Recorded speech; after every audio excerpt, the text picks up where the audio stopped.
Hello YouTubers and YouTubies, NorthCoastT here. Today we're working on the 2005 Chevy Equinox.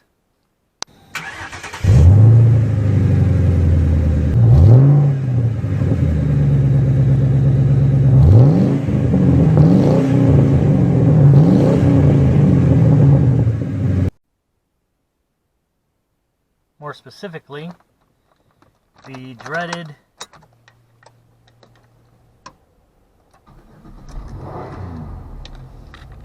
check engine light. Exact message we're getting: EGR valve closed, pental position / EGR valve stuck open.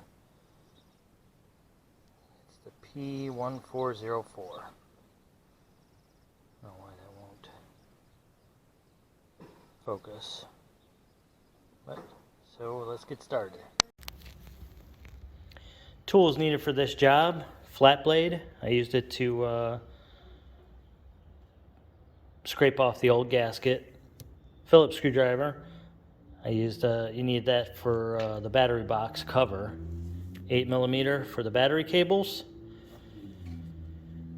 10mm and a 3/8. Mine seemed to be more 3/8, but a couple of them fit better with the 10, probably just because of the rust. A couple extensions, maybe a swivel, ratchet. I used a little pick just to test the plunger movement. I tried some lubricant, that didn't really work. There was the real hero here is the flamethrower. Needed some power. Get some heat on them bolts, and then they came right out.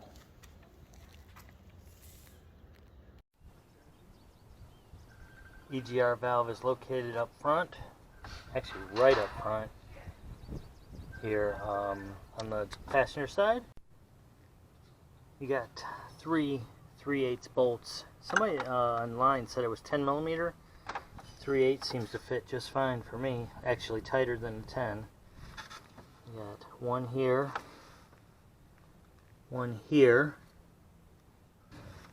one here up top to get that tube off here, and you got two more here and here that actually hold the EGR on.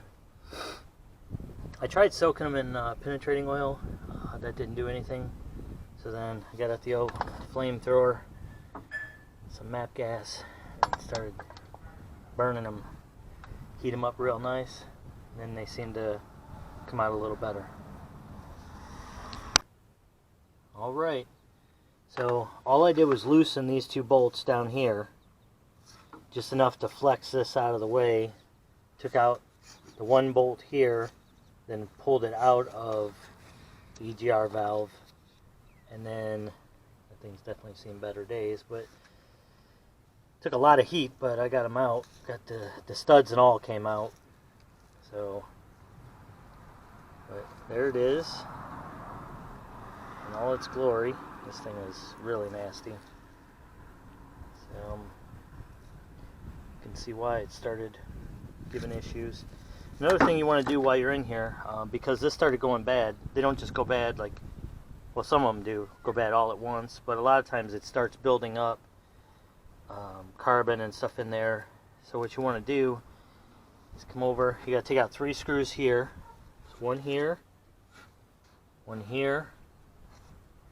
and one back here,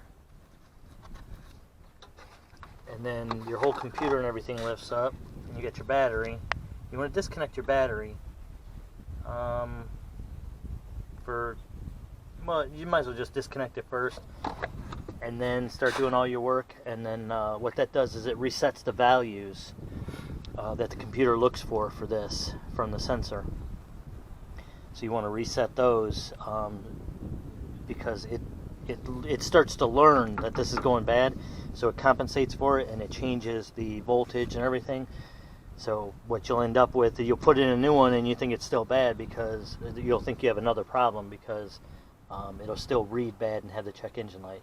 So just disconnect that battery, leave it done until you're done, and then reconnect it. See, this is the old one, and I actually could see the issue. That plunger right down in there. Let's see, I'm not sure if you can see that on this camera. Was stuck open. Just a little bit. It wouldn't close all the way. And I actually sprayed brake parts cleaner in it, and I got it to move. I'm still going to put the new one on, but I could physically see it. Stuff you could see held up to the light, and right here at the base, looking that way, you could see daylight, so it wasn't sealing. I got it moving pretty freely right now.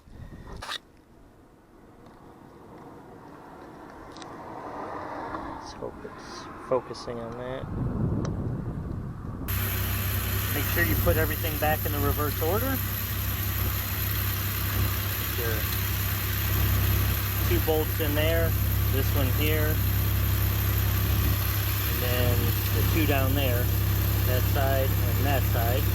Make sure you tighten them up. And just like that, no more check engine light.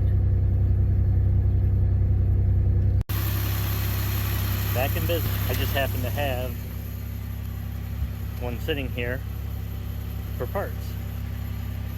So there's my old EGR valve that came off that one. I just put it on here for now because this is the vehicle I'm driving right now, so it's just my winter beater. But hope you found this video helpful. If you did, please give it a like. I hope you have a great day.